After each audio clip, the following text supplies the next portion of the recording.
Hey tribe, welcome back to my channel. Today we are talking about how to handle your first paycheck. All right, so yes, your first paycheck, but even if you've been working for a while and maybe you're getting an increase or you're getting a little bit of a windfall, this is for you as well. Okay, so first things first, as always, the first thing you should do, you must create a budget. It's your first paycheck and you need to suss out what is your cost of living, okay? And you can only really do that through creating a budget. And again, as I always say, it's not just a mental notes. Oh, there's transport, you actually have to have it in writing so that you remember your expenses, okay? So first things first, with your first paycheck, write down and say, okay, I know I'm gonna need to get to work. I know I'm going to need a roof over my head. I know I'm going to need to buy food and groceries, eat out, that sort of thing. So just to have a good and clear picture of where your first paycheck is going to go. And I think actually the first thing you should do, even before you create a budget or before the money comes into your account for the first time, just sort of anticipate and say, okay, actually, how do I want to handle my finances going forward? All right. So just preparing mentally, I think, is a very, very good idea. Then the second one, don't overextend yourself. I mean, I know it's very exciting when you start working, and I know one of the things that a lot of people actually do, because maybe you're straight out of varsity or you've been sitting at home for a while without a job, you're seeking employment. And one of the first few things that people really want to do is to have a very professional wardrobe, right? So start opening different accounts, Kia Edgar, say, Kia, I come and say, all sorts of things, or even using a credit card, because now what they will do, oh, you have a job? Okay, now you're credit worthy. Then, you can get all of this access to credit, which is not a good idea. So that's why you must always think, how do I want my finance to look like? How much access to credit do I really want and need to maintain just a good enough credit score? Okay, so that's the second one. Then the third one, for the first 6 months, live like how you used to. Don't be overly excited. Don't be overly like, oh my gosh, I'm earning a massive salary now. Actually, this kind of reminds me of that lady. Remember I said we need to do a video with her, right?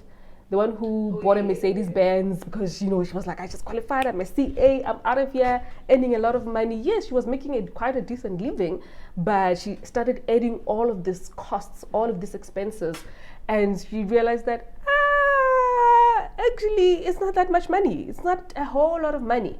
Then she had to take back her Mercedes Benz. She's like, she downgraded. She was like, this is dust. This is dust. I cannot live like this.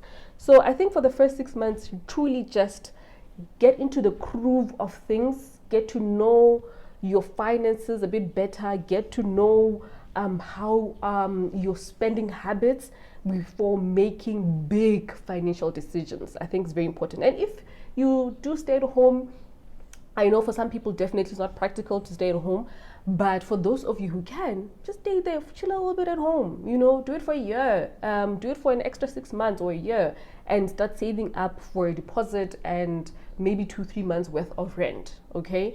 And also don't make such massive purchases. I know a lot of the times people want to buy property because it's a wonderful thing, nothing wrong with that, absolutely, but you are just starting out and you are still trying to get a feel of what it is that you want to do with your career. And having property is not a flexible thing, right? Now you're forced to take care of this thing, whereas if you're renting, it gives more flexibility and suss out how you want to move in your career, then defer those decisions, especially big purchases, for later, okay?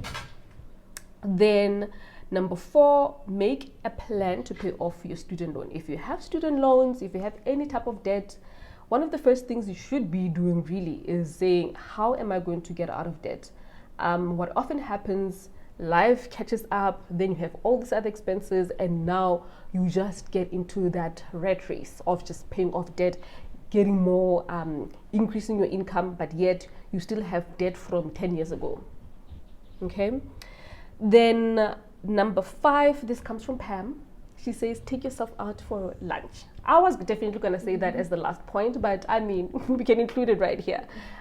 So I definitely believe in this, that with your first paycheck, yes, do all the important stuff, but also leave room for a little bit of enjoyment, saying, hey, you know what, it's my first job, give yourself a pat on the back. I know some people, they tell you that they give their parents a little bit of income, whatever percentage, or all of it if you can. But yeah, it's just something nice for yourself as well. Remember that you are also a very important part of the equation, you know, when we're doing all of these things, you know, either for your family, for your relatives, but remember yourself as well. I think it's very important, and it makes life just so much more enjoyable when you also fill your own cup and not always just pouring into everyone else. And that's how normally people end up being resentful. And I think maybe something we can talk about is just setting expectations from the get-go, right? If from the get-go you get the money and you give it to everybody else and you're left with nothing and you haven't done anything for yourself, you're actually setting a precedence that, you know what, whenever I have, I shall give and leave nothing for myself. So also just be aware of your own action. Normally we talk about how people want and take, but we never reflect on how am I playing in this vicious cycle, all right? And you have to call yourself out and say, you know what, also maybe me, I am the problem, okay? You're teaching people how to treat you. Yes, absolutely. She's a wise woman, this one, sometimes. And literally you are just basically, as Pam say, you are teaching people how to treat you. So treat yourself well, and other people, not everyone is going to do it, but you will definitely set the precedents and the boundaries, and for people to know how to approach you. Okay. Then the last one, number 6, is more detailed. So aim to have the following accounts. Okay. So the first one obviously is your normal check account, your normal transaction account, where you're going to get your income. Then you're going to have all your debit orders going off and your expenses, right? Then the second one is a 32-day notice or a separate account. But remember, just watch out always for fees and bank charges, right? A different account where you can start putting money away for an emergency. And I think, you know, the whole thing of you receiving your first paycheck and starting to put this principles in place is that you build the habits, that you build them from the time you start getting paid all the way through. It's much easier to follow through on habits that you built than you're at the age of 40, 50, still trying to say, oh, okay, how do I, you know, I know that this is actually designated for an emergency fund only. Okay, so just a separate account where you know that it's not as easily accessible as your normal transactional check account. Okay.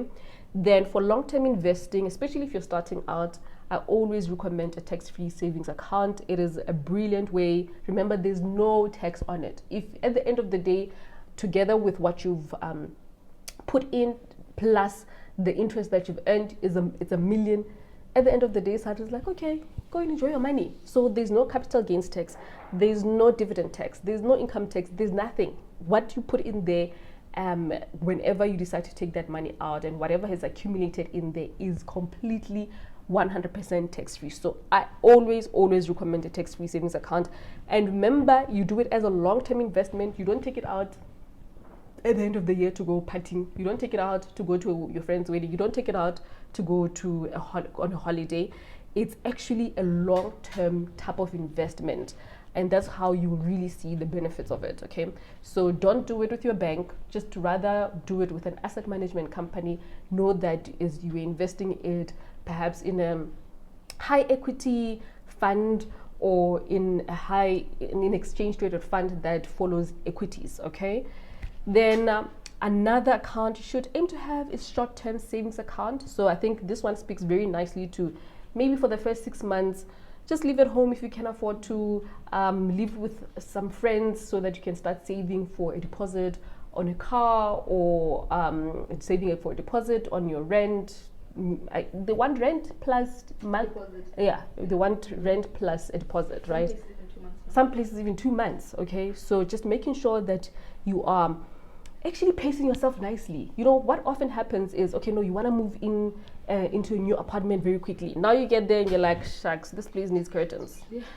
This place needs a couch. That's how people say, oh, well, I'd rather just go get a credit card. That's how you start building into this debt and into a debt trap. And truly, with life, with your finances, the most important thing is pacing yourself and saying, okay, I know I can get to these things, but I know it's not going to be all at the same time, right? Then the last account that you definitely should aim to have, or the short-term savings account where you're building up either a deposit or a holiday, make sure also that the bank charges there are minimal. Then the last one, of course, even though this is your first paycheck, please start saving for retirement, because one day you're going to be gray and old and you need money, okay? And you want to live a relatively good lifestyle as well. So you can do this through a retirement annuity or a pension or provident fund at work. But I can tell you right now for free that normally, even if you're contributing to a pension or provident fund, that normally can never truly be enough. So you can supplement it, sure, with a retirement annuity, and there are some really good tax benefits there, okay? So that's how to handle your first paycheck, to handle an increase or to handle a windfall. So let me know how you handled your own first paycheck. I know what I did with mine. It was not a lot, but what I do definitely remember is that I put away 10%, which was 350 rand at that time. So let me know what did you do with your first paycheck, and what are some of the habits that you built from the get-go.